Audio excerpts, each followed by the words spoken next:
Bonjour à toutes et à tous et bienvenue dans un nouvel épisode du podcast Learn to French. Je m'appelle Eden et j'enseigne le français. Hello and welcome to another episode on the Learn to French podcast. If you are new here, my name is Eden and I teach French.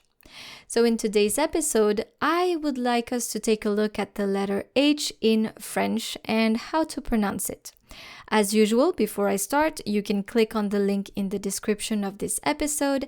That way you can also read everything. Est-ce que vous êtes prêts? Are you ready?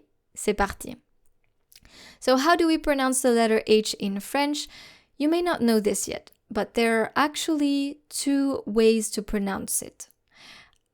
Of course, I'm talking about the letter H at the beginning of a word. So we have two types of H's, the muted H. I also like to call it the silent H or le H muet en français. The second way is the aspirated H, le H aspiré. What's the difference? Let's take a closer look. Le H muet, or the mute H, or the silent H, is considered as a vowel.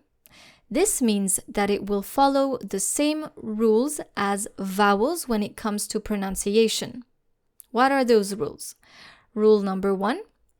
In a sentence, you will pronounce the liaison. Since the letter H is acting like a vowel, you will need to pronounce the liaison with some words right before it.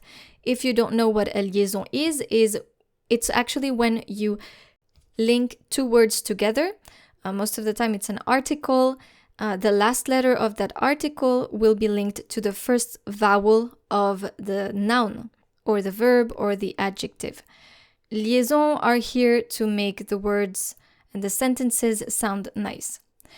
So, once again, the muted H, or le H muet, will act like a vowel, so you need to pronounce the liaison. For example, we have two words here, un and then hôpital. You will need to pronounce un hôpital. So you're going to link the N from un with the O from hôpital, not with the H, because the H is basically invisible here. Un hôpital.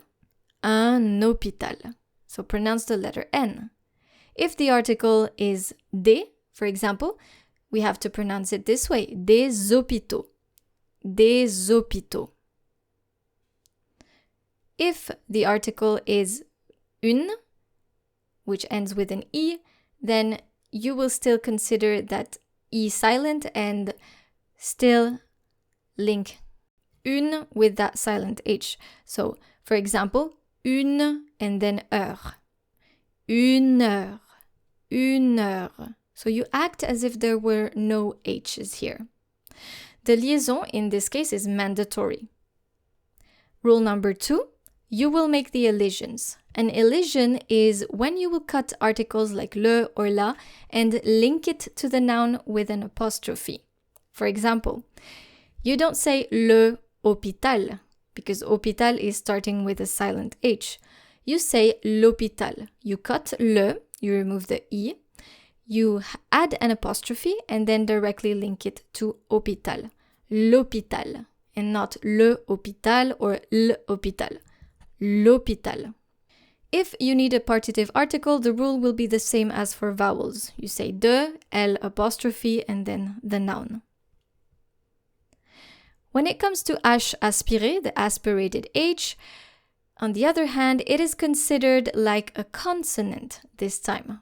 The muted H or the silent H was considered like a vowel, and the H aspiré, the aspirated H, is considered like a consonant. This means that it will follow the same rules as consonants. So, in this case, rule number 1, no more liaison. Our H is now a consonant. This means that we do not pronounce the liaison anymore. If you have, for example, two words, un and then hibou, an owl, un hibou. You don't say un hibou because our H is a consonant. And with a consonant, you don't make liaison. Un hibou. We also have, for example, des hibous. You don't say des hiboux. You say des hiboux. you will need to make sure that the articles and the nouns will be pronounced separately. Un hibou, des hiboux. Rule number 2, no more elisions as well. This means that you will keep articles such as le and la intact before an aspirated H. Let's go back to our owl, hibou.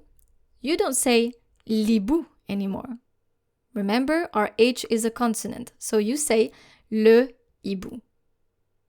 Okay, let's take a look at a short list of silent H's, okay, or words that start with the silent H.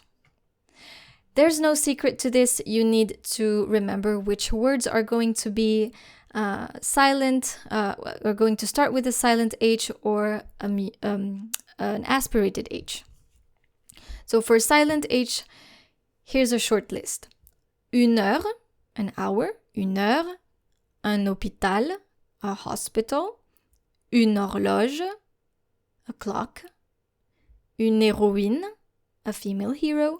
Une héroïne, make sure to link that. Les Himalayas, the Himalayas. Les Himalayas. Un horizon, a horizon. Un horizon. Un homme, a man. L'horreur, the horror. L'horreur. Une huile, an oil. Une huile. L'humour, humor. L'humour. Une histoire, a story. Une histoire, or l'histoire, history. L'hiver, winter. L'hiver. Hier, yesterday. Hier. Heureux, happy. Heureux or heureuse. This is an adjective. L'herbe, the grass. L'herbe. Un habit, a piece of clothing. Un habit. Un hippocampe, a seahorse. Un hippocampe. Un hibiscus. Hibiscus, a hibiscus. Now, when it comes to aspirated H, le H aspiré, here's also a short list. Remember, the articles will be separated from the nouns. For example, un héros, a hero, a male hero this time. Un héros. Un hibou, an owl. Un hibou. Un hérisson, a hedgehog. Un hérisson. Un haricot or des haricots. Beans. Un haricot, des haricots. Don't say des haricots. La Hollande. Holland. Un homard. A lobster. Un homard. Un hamac. A hammock. Un hamac. Un hamster. A hamster. Un hamster. Une hanche or la hanche. The hip. Une hanche. Un hall. A hall. Un hall.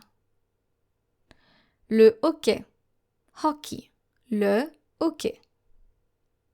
Un hot dog. A hot dog. Un hot dog. Une harpe. A harp. Une harpe. Haut, like the adjective, which means high. Haut.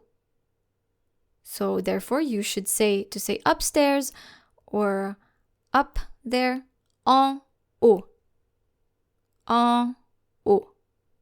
I have heard some students say en haut, which is wrong because O is a silent H. So en haut. Il est en haut. He is upstairs. En haut. Très bien. I hope you enjoyed today's lesson on how to pronounce the letter H in French. If you enjoy this content, make sure to visit my website learntofrench.com. Merci beaucoup d'être resté avec moi aujourd'hui et je vous dis à bientôt pour un nouvel épisode sur Learn to French. Au revoir.